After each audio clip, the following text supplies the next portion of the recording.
à la rencontre de la femme.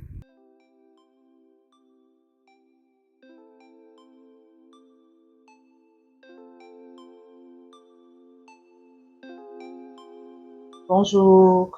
Aujourd'hui, dans notre émission à la rencontre de la femme, nous allons rencontrer une jeune femme talentueuse, dynamique, gentille, généreuse, dévouée, chrétienne, intègre, et elle s'appelle Esther Gekaya.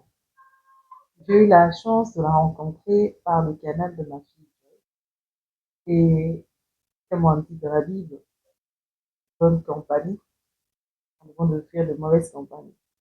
Mais en même temps, pourquoi? Parce que les mauvaises compagnies, c'est comme des oranges pourries, elles gâtent. J'ai vu une amitié naître, grandir, se développer. Et j'ai eu à connaître, à approcher mademoiselle Esther Gekaya et à découvrir bien d'autres qualités. Alors, j'aimerais qu'elle puisse se présenter elle-même. Qu'est-ce qu'elle fait dans la vie? Qu'est-ce qu'elle fait dans son église? Qu'est-ce qu'elle fait? Quel est son ministère? Qu'elle puisse vraiment se présenter et que vous puissiez comprendre pourquoi on dort du fait qu'elle est l'amie de Joyce. Pourquoi est-ce que j'ai voulu que nous puissions découvrir cette jeune demoiselle. Bonjour Esther, comment tu vas? Bonjour Maman Billou, bonjour tout le monde. Je veux bien, merci par la grâce de Dieu. En passant meilleurs vœux à toutes les personnes qui me suivent. Qui je suis? Bon, je suis fille de Maman Billou. Oui, je suis MC professionnellement, je suis maîtresse de cérémonie. Je suis monitrice à l'école des dimanches il y a déjà 7 à 8 ans. Je suis modératrice à l'église locale aussi. Je suis fille de papa Floribert et maman Henriette, célibataire.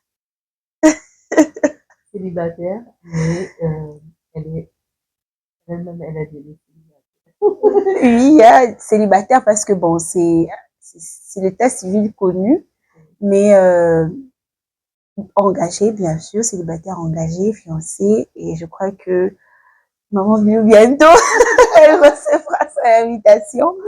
Mais par la grâce de Dieu, si Dieu nous fait grâce alors. Vous avez vu, elle est jeune, mais là, elle a parlé brièvement son portrait. Elle nous a parlé brièvement de ses activités.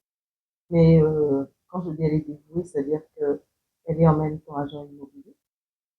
Ah En même oui. temps, en même temps, elle est aussi, elle est dans la communication visuelle, la communication audio, et puis elle peut vous aider aussi dans l'affichage.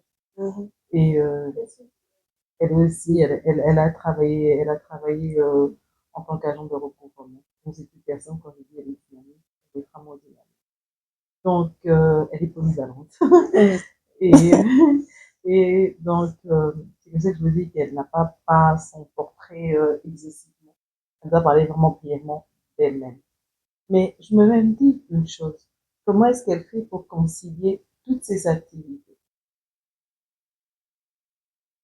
avec le fait qu'elle ait des responsabilités dans son église, avec le fait que, étant enfant de pasteur, elle a des responsabilités chrétiennes dans sa famille aussi.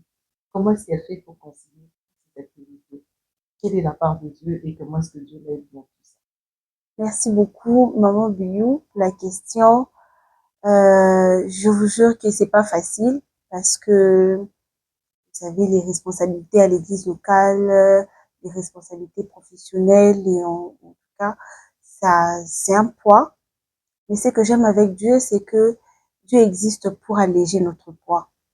À chaque fois que nous sommes chargés, épuisés, Dieu est là pour nous secourir. Et je pense que c'est avec Dieu que jusqu'à aujourd'hui, je suis victorieuse. Ça, c'est la première des choses. La deuxième des choses, c'est aussi cette capacité à être ordonnée et euh, organisée. Voilà. Le sens de l'organisation m'a permis d'avoir le sens de priorité. Parce que on ne peut pas embrasser tout à la fois et faire tout à la fois. Nous n'avons pas cette qualité de Dieu cette capacité-là à être omniprésent, donc Omnisciente. omnisciente, donc c'est compliqué. Mais avec la grâce de Dieu et l'intelligence que le Seigneur nous a donnée, nous avons cette capacité-là à être organisés, avoir toujours un carnet, un planning, savoir que non, telle chose, je dois faire telle chose, j'ai tel rendez-vous, j'ai telle responsabilité avec les enfants à l'école des dimanches, j'ai telle activité à animer et tout ça. Donc, c'est un peu de tout. Concernant son travail de maîtresse de cérémonie, je pense que vous savez en quoi ça consiste. Je me pose la question de savoir, là, je trouve un peu c'est difficile parce que la plupart des mariages se tiennent le week-end. Donc, ça commence à partir de vendredi, samedi et parfois rarement le dimanche. Or, le dimanche encore, ce matin, elle doit être à l'église. Comment est-ce qu'elle fait pour ça? Est-ce qu'à un moment, elle arrête? Elle s'endort? Parce que l'église, quand elle dirige les codines le dimanche, comment elle fait? Tu rentres à 6 heures du matin, je sais pas comment tu fais, sincèrement, comment tu fais? Et puis, est-ce que en tant que maîtresse de cérémonie, tu es appelée à animer des mariages qui ne sont pas forcément chrétiens? Des mariages aussi où il y a de la musique parfois en mode mondaine. Excusez-moi le terme, euh, profane pour certains.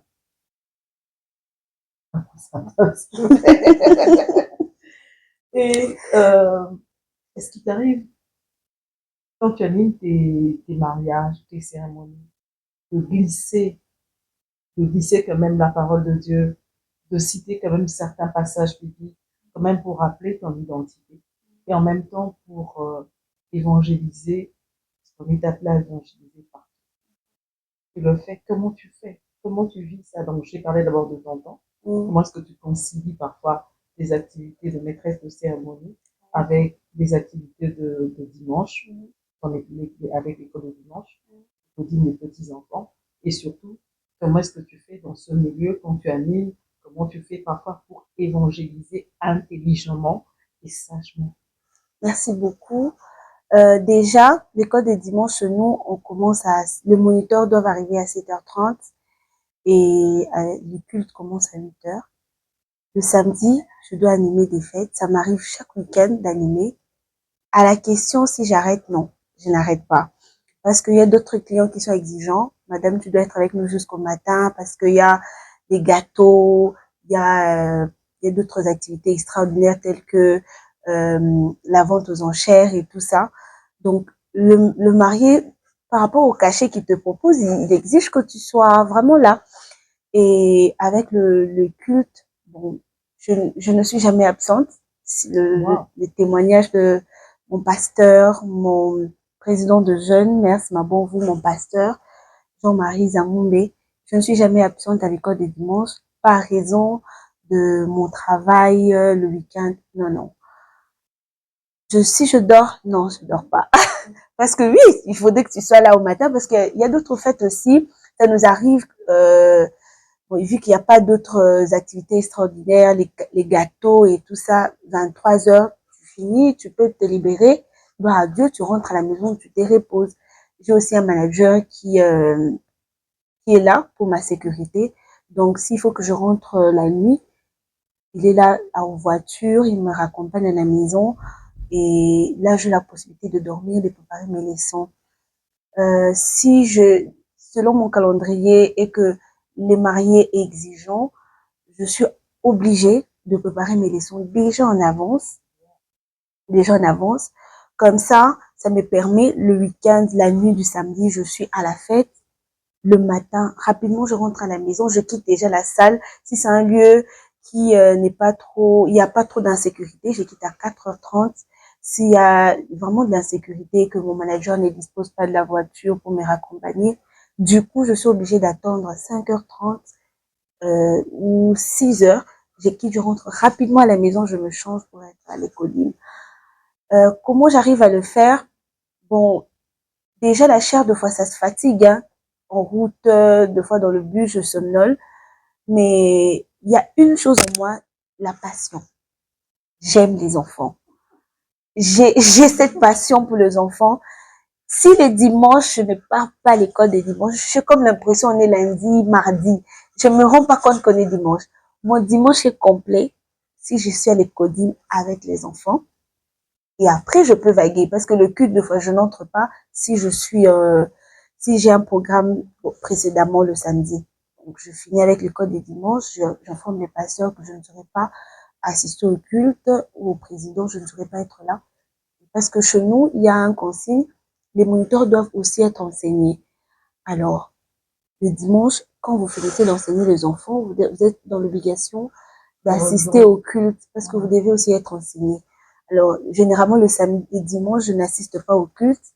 J'assiste au programme de la semaine pour me permettre aussi d'être nourri spirituellement.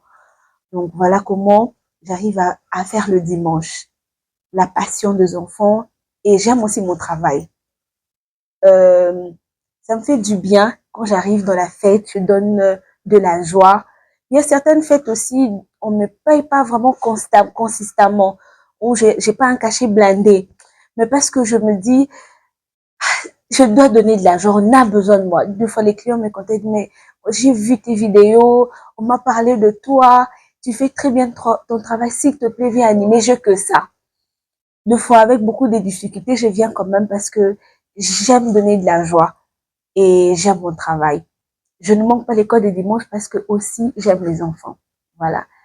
Si je crois que j'ai répondu à la question. Non, je manquais un point. La deuxième question viendra. Non, je disais, j'ai demandé comment est-ce que tu faisais pour évangéliser, quand même, parler de Dieu. Oui. Comment j'arrive à évangéliser? Maman Biou, c'est difficile, hein. C'est difficile. Tu dois nourrir ta foi, mais de l'autre côté, c'est pas toi qui es le maître de l'activité. C'est les clients qui exigent. Ils disent non, moi, dans ma fête, j'ai besoin que il y a telle chanson qu'ils doivent jouer et tu ne dois pas imposer cela parce que tu es chrétienne. Non. Mais, j'aime mon mentor. C'est aussi mon président de jeunes. Il s'appelle Mers Mabonvou. C'est lui qui m'a vraiment encore motivée dans le travail. Et dans mes débuts, j'ai faisais la co-modération avec lui. J'ai eu vraiment le l'élan comme ça. Je crois que j'avais le don, j'avais le talent, mais c'est plus lui qui m'a a nourri mon expérience. Alors, à chaque fois on était en train d'animer avec lui et qu'on finit notre travail, qu'on n'est pas à mesure de rentrer, on est là assis, on participe à la fête, on voit les gens danser et tout. Il avait toujours ses écouteurs. Il connecte ses écouteurs, il met et il commence à prier dans la salle. Parce qu'il est présent de jeune, il doit être au culte. Ah oui, je citais son nom parce que bon, c'est une référence. Et c'est lui qui m'a indirectement, il m'a appris comme ça. Et j'ai cette habitude dans ma trousse, lorsque je pars animer, j'ai toujours mes écouteurs. Parce que la foi est nourrie par ce qu'on entend. Et ce qu'on entend vient de la parole de Dieu. Exactement. Et tant que chrétien, il est très important de faire attention à ce que tu écoutes. Parce que tu peux déformer ta foi, tu peux mal orienter ta foi par rapport à la sémence que tu as écoutée. Et je crois que Ève a été désorientée comme ça. Justement parce que elle a laissé ses oreilles entendre. Voilà. C'est qu'elle devait pas entendre. On ne peut pas prêter oreille à tout. Et toujours se rappeler, comme je l'ai toujours dit, que nous sommes dans le monde, mais nous ne sommes pas du monde. Exactement. Donc, comme je disais, et je crois que mon bio a enrichi, nous devons faire attention sur ce point. Parce que nous appartenons pas au monde, nous ne devons pas laisser nos oreilles écouter ce qui est du monde. Il m'a prêché cela indirectement. Alors, à chaque fois que j'ai une pause et je suis libre, je branche mes écouteurs, j'écoute soit une chanson chrétienne, soit je médite, soit je peux pas, parce que dimanche, je dois prêcher les enfants. Imaginez que tu as écouté toutes les chansons, excusez-moi, mondaines et tout ça, vous écoutez ça, et le matin, tu dois aller prêcher les enfants. Même la qualité de ton enseignement ne sera pas la même. Voilà. Ne sera pas la même. Je dois en même temps satisfaire mon client, parce que je vais être là pour ce client-là, mais je dois aussi garder ma communion avec le Saint-Esprit, parce que demain, j'ai une puissance à transmettre, qui est la puissance du Saint-Esprit. Amen, amen, amen. Amen, amen. Ah, non. Déjà, elle nous a édifiés, hein. Pardon. Elle nous a vraiment édifiés. Sa réponse est Merci. vraiment édifiante. Elle est encourageante pour la jeunesse et pour toutes les personnes qui travaillent dans les milieux différents. Donc, c'est que malgré que nous sommes dans ces milieux-là, comme son mentor a eu à le lui enseigner indirectement, c'est que on doit garder, on doit garder notre identité chrétienne. On est là avec vous et on garde notre identité chrétienne. Et si il n'était pas comme il était, il n'aurait pas eu à communiquer, il n'aurait pas eu à donner cet exemple à notre sœur et peut-être qu'elle se serait perdue.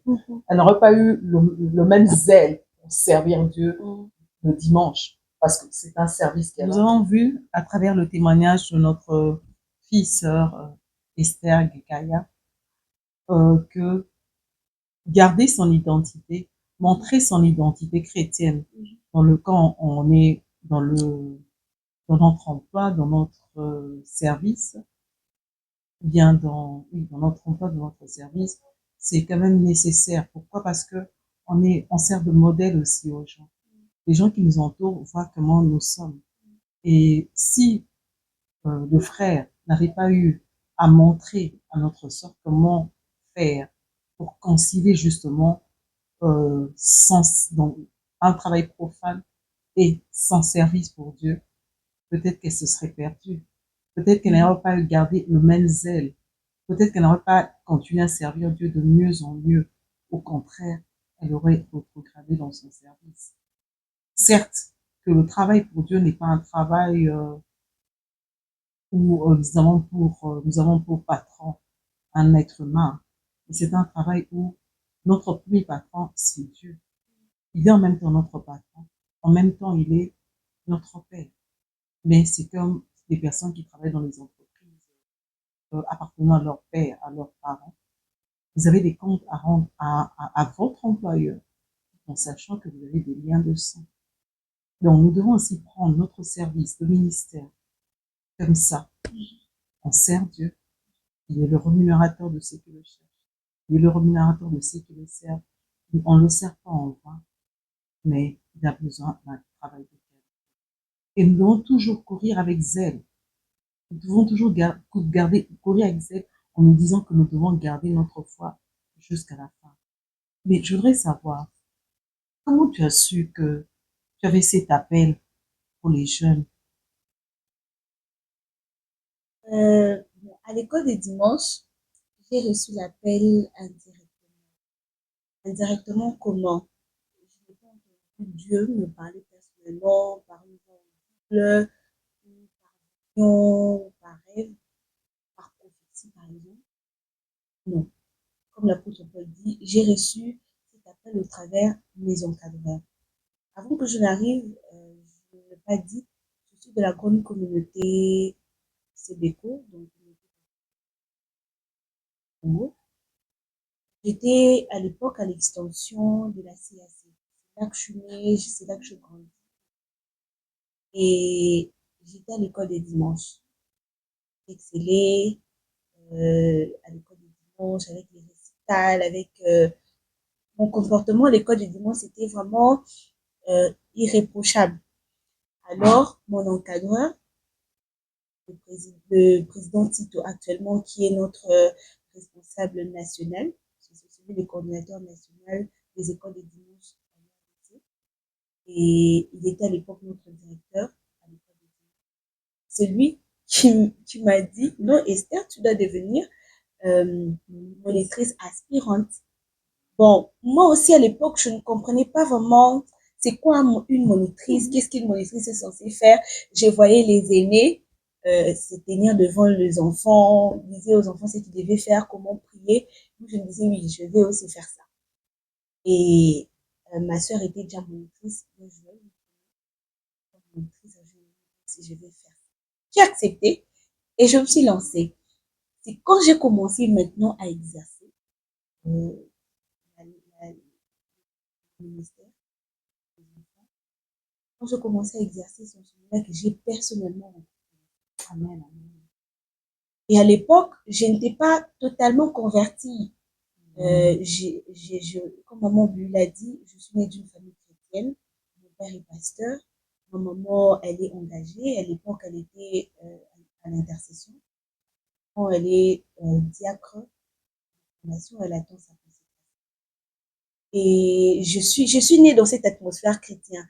On priait le soir et tout. Mais une conversion sincère, rencontrer les Seigneurs personnellement, croire en lui comme son Seigneur et son Sauveur, c'était pas encore le cas.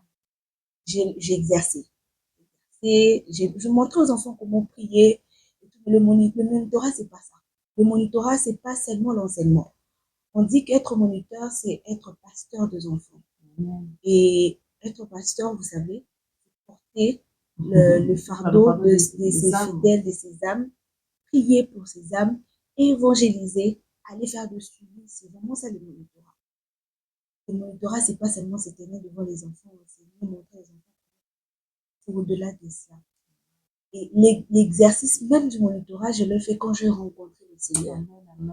Et à la CAC, j'ai exercé, j'étais encore aspirante. Mais quand je suis venue, on a quitté la cité. À distance, aller jusqu'à Lausanne. C'était vraiment moi à l'époque, j'étudiais au lycée. Parce que, je souligne, je suis devenue aspirante monitrice quand j'étais au lycée, quand j'étais en deuxième secondaire. Wow. C'est en ce moment-là que je suis devenue. Et on a déménagé. Et ça fait combien d'années? Ça fait plus de 10 ans.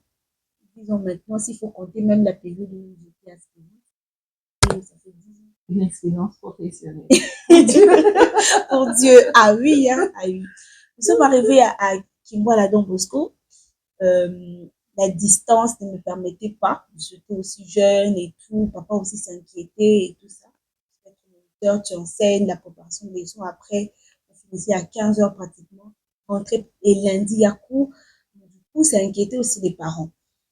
Et papa m'a proposé, à l'époque, il faisait son stage à l'extension des Kimboa là. Il m'a proposé que je puisse aussi prier là-bas. Je suis allée une fois, j'ai visité le code des dimanches. Je n'avais pas aimé parce que c'était un lieu reculé, c'était une jeune église à l'époque. Alors je me disais, mais là, on était déjà trop avancé, il y avait des jeunes, j'avais des amis là-bas. Vous savez, c'est pas vraiment une fois affermi, je me dis, à manger des amis. Je ne peux pas laisser mes amis là-bas, je ne veux pas.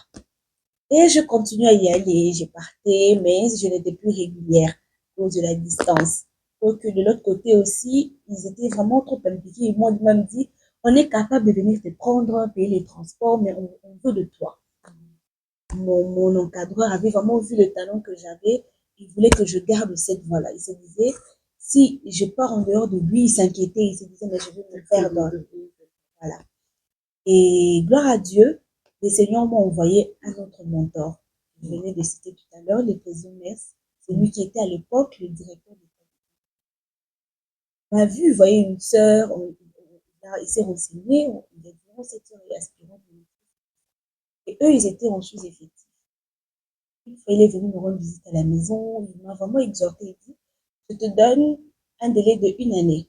Si tu y es avec nous pendant 1 année, si je ne te convainc pas, tu peux rentrer à la CAC.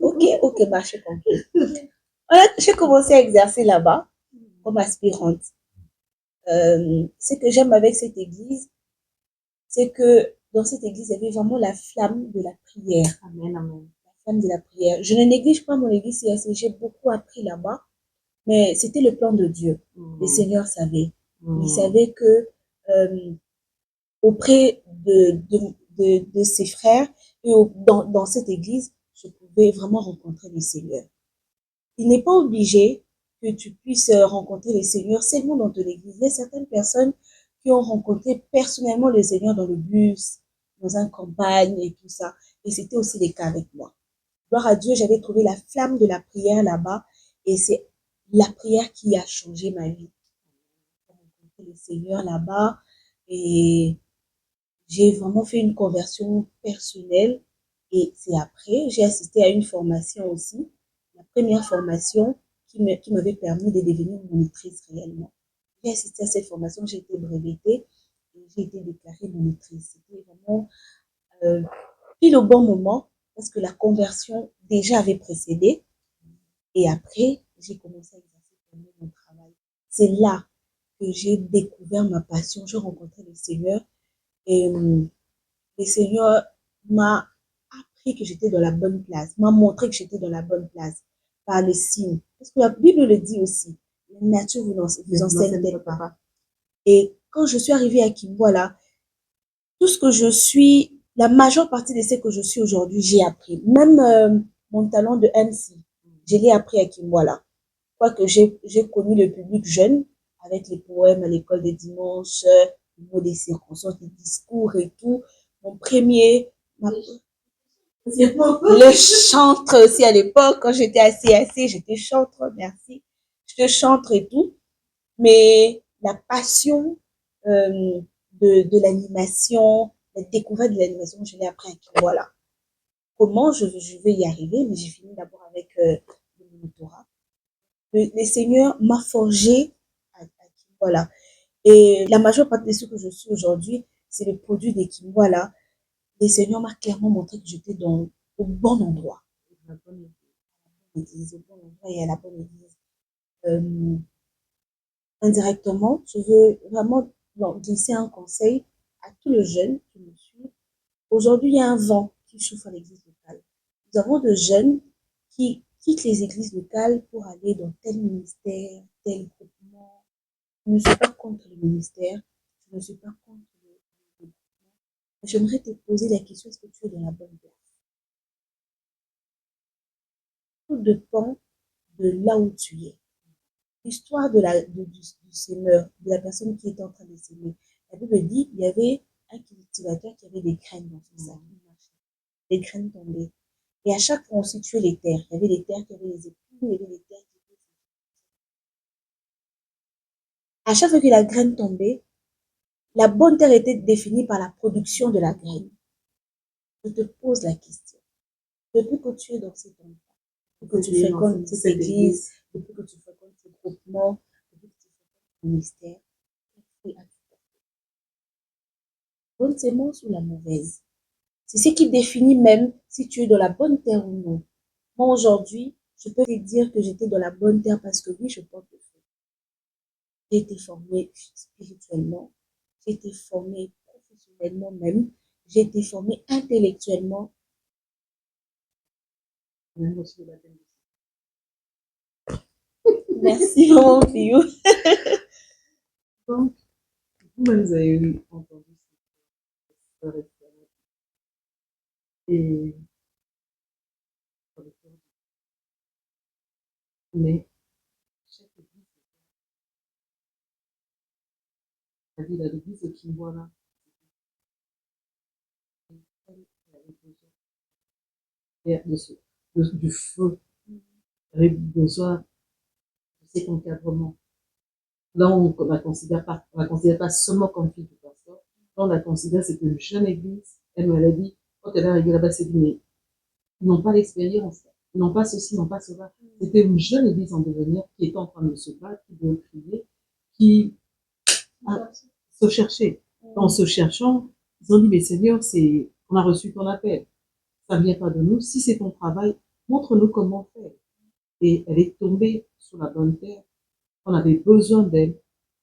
Et Dieu a dit, oui, tu as besoin toi-même aussi d'une formation. Tu as besoin de ceci, de cela. Et elle a pu avoir la chance de recevoir une bonne formation, d'être encadrée, encore de bien connaître Dieu et de rencontrer personnellement, et de mûrir. Donc elle est venue et Dieu a fait son travail. Dieu a fait d'elle la personne. Maîtresse de cérémonie, modératrice à l'église. Et c'est ce fruit de prière et tout ça. Je disais tantôt comment j'ai découvert cette passion aussi dans l'art oratoire et tout. Ma première modération à l'église locale de Kimwala, c'était dans le rencontre de jeunes à la jeunesse le samedi. Notre président à l'époque, c'était Papa Jarry. Papa Jarry m'a bon vous, qui est maintenant notre président honoraire. parce que le président m'a fait remplacer. Il est maintenant en étranger pour ses études. Je le salue d'ailleurs en passant. Papa, si vous le suivez, Voilà. votre fille vous salue en passant. En passant. Alors, il m'avait classée tant que modératrice là-bas. Et bon, c'était une nouvelle église, on me connaissait nouvellement. Alors, je stressais, je me disais, mais est-ce que les gens vont m'entendre? Est-ce que je me posais beaucoup de questions? Et ce jour-là, j'ai fait la modération, j'ai conduit le culte. Il n'y avait pas de courant. Parce que lui, c'était une nouvelle église, une jeune église à l'époque. Il n'y avait pas de courant. Qui dit pas de courant? Donc, elle devait savoir devait porter. Pas de micro, pas d'instrument pour faire les fonds que vous entendez à l'église là. J'ai crié. La modération à l'état pur. J'ai crié, j'ai fait ceci, j'ai fait cela. Quand j'ai fini, personnellement, je me disais, c'était pas bien. Il est venu me regarder, il a dit, Esther, tu seras une grande modératrice. Amen, amen, amen. Maman Biou, je vous dis, j'ai regardé le président, j'ai dit, mais bon, c'est une manière de me réconforter, hein. Bon, c'est un papa, il me réconforte. Étant donné qu'il était conscient qu'il n'y avait pas d'électricité. Oui, bon, c'était pour m'encourager. Donc, il n'y avait rien, quoi. Rien de rien. Donc, pour lui dire, pardon, que. Prochainement, il faut venir. S'il n'y a rien, on compte sur toi. Voilà. Donc, j'ai vraiment accepté malgré moi. J'ai dit merci beaucoup, président. Et il m'a même dit, tu sais, s'il y avait un fond, s'il y avait un clavieriste qui était là, c'est le micro. Ça aurait été parfait. Vraiment, j'ai dit merci beaucoup, président. Merci de m'avoir réconforté. Je suis rentrée à la maison. J'ai suivi des formations avec les pasteurs de modération parce qu'il tenait vraiment. À chaque fois qu'il y avait rencontre, il mettait mon nom.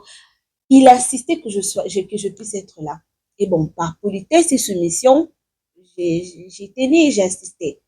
Et à chaque fois que j'exerçais, je me disais, mais bon, quand j'ai fait la chose, à la fin du culte, on me dit, mais ma soeur, tu as très bien avec de l'onction. J'ai dit, ok, ça commence à venir. J'ai commencé avec la modération à l'église locale. J'ai modéré dans le culte de jeunes et tout. Ça ne s'est pas arrêté là. Les pasteurs m'ont découvert et j'ai commencé avec le grand culte. Amen. Le grand culte, je faisais le grand culte. Je faisais uniquement le premier, je faisais un seul culte. Parce que, ordinairement, nous avons 2 cultes le dimanche. Les premiers dimanches, nous avons un culte. Alors, je ne faisais pas 2 cultes. Je faisais quelques. Par la grâce de Dieu, j'ai commencé à monter, franchir vraiment des caps et des échelons. J'ai commencé à faire le premier culte. Et ça ne s'arrête pas. Seulement, dans mon CV, j'ai des cultes d'action de grâce parce que nous, à la fin de l'année, on fait des cultes d'action de grâce. J'ai fait les fêtes de ma fille, j'ai fait même le mariage. Chez nous, dans la communauté, les personnes qui ont le droit de faire la modération dans le mariage, c'est les diacres. Le diacre ou le pasteur. Le pasteur, le collège de pasteur. J'ai eu cette grâce-là.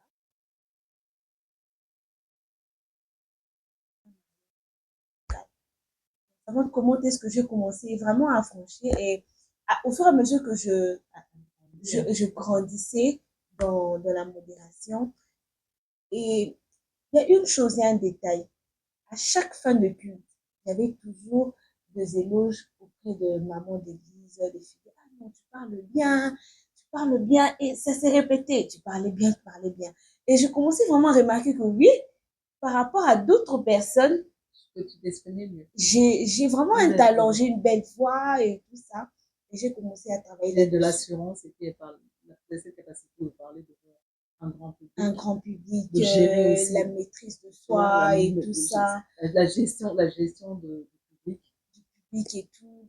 L'art oratoire, vraiment dans l'ensemble. J'ai commencé à cultiver ces sens-là.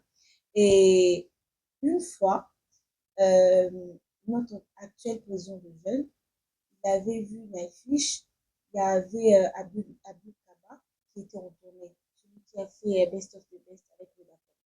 Il était en tournée et tout. Il devait aussi faire un masterclass. Je me rappelle, ce jour-là, je dormais même. Il m'appelait, il m'a dit, mais Esther, qu'est-ce que tu fais à la maison? Je lui ai dit, non, je suis à la maison, je fais rien. Actuellement, il y a Abdou Kaba qui est en masterclass à tel endroit. Je te paye le billet, pars, tu suis la formation. Et j'ai été brevetée comme ça, en maître de cérémonie. Deux modules avec et je me suis lancée dans à cause de l'église. J'ai dans le service. Merci beaucoup. Donc, vous comparez sans pouvoir parler que servir Dieu quand on est dans la bonne église. Ça peut commencer petit, mais c'est Dieu qui t'amène à un niveau où il veut t'emmener. Et nous avons foi que la sœur Esther que nous avons aujourd'hui n'est pas la même que nous avons pendant 5 ans. Et pourquoi pas, elle sera pas devenir un jour aussi maman diaconesse. Pourquoi pas devenir aussi comme sa maman. Pourquoi pas pourquoi est-ce qu'elle ne va pas devenir pasteur comme son père? Et elle nous montre qu'elle n'est pas devenue parce qu'elle est fille de pasteur. Non, c'est parce qu'elle a reçu cet appel. Et cet appel qui s'est transformé en une vocation. Donc, servir Dieu, une vocation. Et cela nous apprend encore autre chose. Nous apprend que quand nous sommes des parents, nous avons une responsabilité. Elle-même aussi, elle sera de Nous avons cette responsabilité d'enseigner à nos enfants la parole dépendant des enfants. Pourquoi? Parce que c'est que nous sémons déjà comme graines, un jour qui va germer. Et nous sommes appelés, comme je vous ai dit, Jésus-Christ a dit, Dieu avait d'abord dit dans sa parole, multipliez-vous. Ce n'était pas pour qu'on puisse se multiplier n'importe comment. Dieu n'a pas besoin qu'une certaine race qui ne veut pas puisse peupler la terre. C'est la raison pour laquelle il avait même détruit la terre quand il avait sauvé Noé et ses enfants, ses gens. Pourquoi? Parce que il a même regretté d'avoir créé l'homme. Dieu veut que nous puissions nous reproduire son identité en nos enfants. C'est-à-dire inculquer en nos enfants, c'est la bonne voie, la voie chrétienne. Donc, que les enfants doivent être imprégnés de sa parole dès le bas âge, doivent connaître sa parole, savoir comment prier. Donc, former déjà des disciples de Christ. Nous avons vu la sœur Esther, elle a commencé par les cotilles, l'école du dimanche, en encadrant des enfants. Elle a commencé à quel âge? Elle a commencé à 14 ans pratiquement. Et quand elle a commencé à ce jeune âge-là, c'est parce qu'elle avait reçu de la part de ses parents une certaine connaissance, malgré son âge, de la parole de Dieu. Et c'est ce qui a produit ce qu'elle est devenue, cette sémence-là. Comme ça produit ça.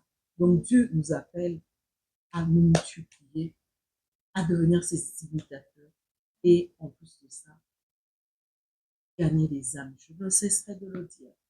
Nous sommes des gagneurs d'âmes. Moi, oui, aussi, il faut que je puisse même compléter votre discours. Amen. Il y a la Bible qui nous dit instruire l'enfant sur la voie qu'il doit suivre. Que personnellement, je n'avais pas fait la rencontre directe avec le Seigneur, mais j'étais dans une atmosphère chrétienne, si je peux dire ça. Cette sémence était en moi. J'avais de valeurs. Je crois que même mes amis à l'école, parce que Joyce, on s'est connus au lycée, on s'est fréquentés, mais on se voyait en nous cette graine-là de Christ. Je crois que cette rencontre n'était pas encore personnelle, mais il y avait quand même cette empreinte-là de Dieu en nous. Et ça nous a encore plus motivés à aller vers Christ. Je crois que je veux encourager les parents, encourager les enfants au programme de l'église. Nous, à l'époque, on était, papa, le dimanche, tout le monde est dans l'obligation. Il ne veut pas, il ne tolérait même pas que quand il part à l'église, il laisse la maison ouverte. Et moi, je dois fermer ma maison. Si vous n'allez pas rester, vous n'allez pas aller à l'église, bon, débrouillez-vous, mais ma maison doit rester fermée. Ma télé doit être fermée. Le programme de l'église, les dimanches, on était dans l'obligation d'assister à ce programme. De le respecter. De les respecter. Et je crois que... Et de respecter le sabbat. Et je crois que c'est ce qui nous a permis aujourd'hui d'être nous.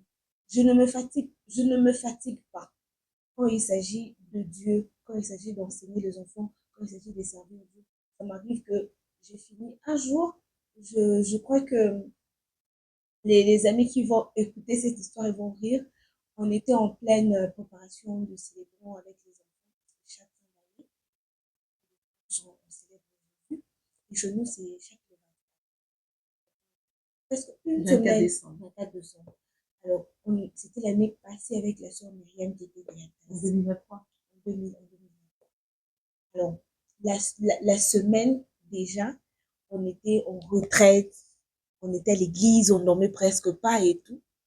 Et le 23, on était à l'église, on devait décorer, donc on a fait presque une nuit blanche. Je suis rentrée à la maison pour me reposer parce que l'activité devait commencer à 15 heures. Je suis rentrée à la maison, j'étais en train de dormir, mon président m'appelle. Celui qui devait faire la modération au culte, mais il avait la polo.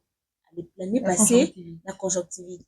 L'année passée, la conjonctivite avait vraiment frappé, c'était vraiment comme une épidémie.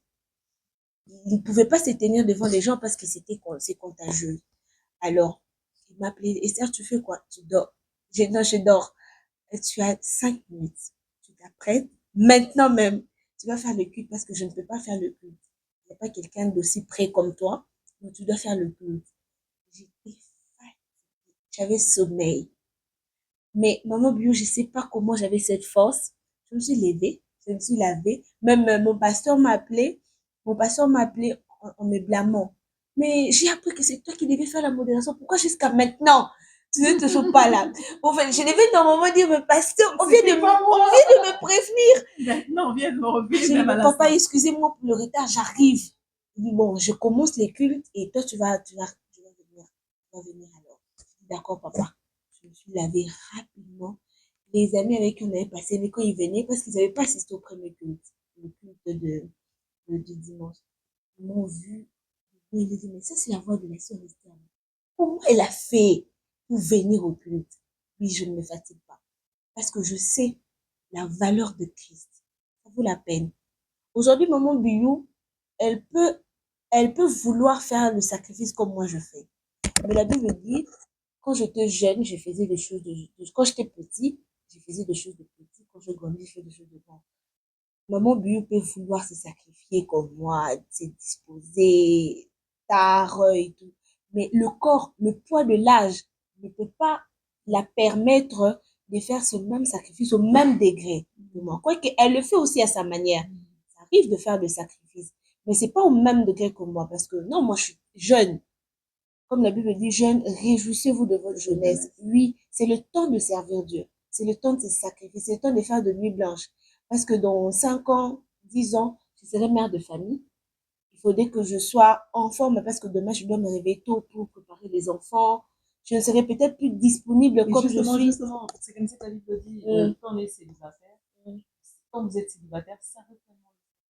Parce que la femme mariée, elle se doit, c'est une obligation, Oui, elle se doit de faire les choses par rapport à son mari. Et la Bible dit même aux femmes plus âgées, dit apprenez aux jeunes femmes à aimer leur époux. C'est la Bible qui le dit. Donc, oui, elle sera appelée à aimer son époux, à servir son époux, à s'occuper de ses enfants, à être une femme sobre, sage, qui doit s'occuper de ça. Alors, c'est pendant qu'elle est encore célibataire, elle doit donner le meilleur, donc servir Dieu de son mieux. Et un jour pouvoir dire, j'ai combattu le bon combat de la foi, j'ai gardé la foi, j'ai servi Dieu.